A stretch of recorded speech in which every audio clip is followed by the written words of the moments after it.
And then I feel like another part of it is that it's this whole toxic masculinity narrative these days, because I feel like women used to know that men needed their spaces. Like even when I speak to my mum about it, she's a bit older, Italian, a bit more based. And she'll kick her partner out of the door and say, go hang out with the guys, because they kind of knew that men need that space. They need to chop it up a little bit.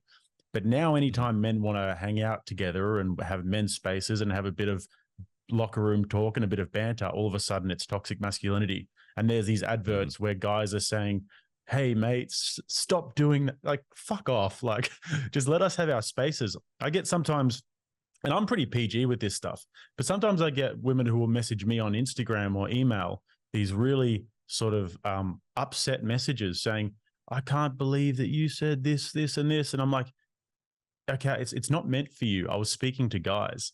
Like, I wouldn't come and tell you, I can't believe you watched Oprah, because, I wouldn't do that. I just let you have your girl space, let you listen to your WAP and your Cardi B, and you let me do my thing. So I don't know. Do you reckon that it's a little bit of the fact that women don't really get men as much these days and what we actually need?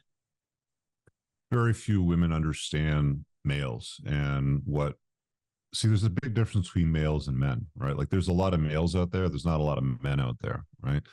And again, that's because men are letting women invade their spaces. That's because we're listening to females that are in positions of power now, saying some of the dumbest shit I've ever heard in my entire life. Like, the phrase toxic masculinity.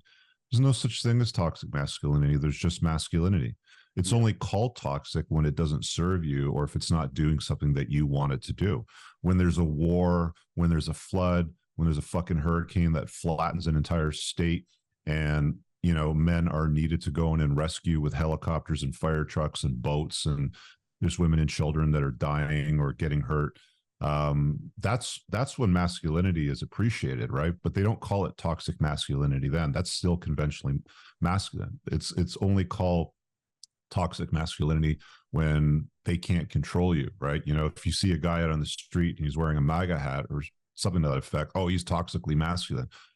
Is he though? Or does he just have an opinion that's different from yours?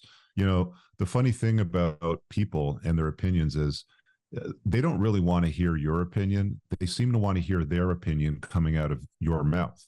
And that's what this crowd of folks are, I believe anyway, that generally point and sputter at conventionally masculine men, calling them toxically masculine. That's all they are. They're just envious, and essentially they want to be with a guy like that, but they probably can't, just because of the nature of their lives, and they're not being chosen, right?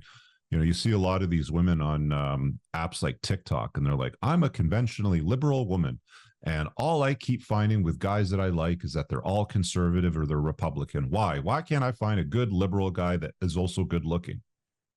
By definition, what do you want, sweetheart? Right? Do you want a Ferrari that also gets 100 miles to the gallon? Because they don't exist. Like pick, choose what you want. I really hope you guys enjoyed that clip. If you want to watch the full-length podcast, you can find that over here, that clip's from. If you're newer to the channel, make sure you hit subscribe over here, and pin down below in the top comment, you'll find a bunch of useful links to my website, my supplement line, books, and a bunch of other stuff.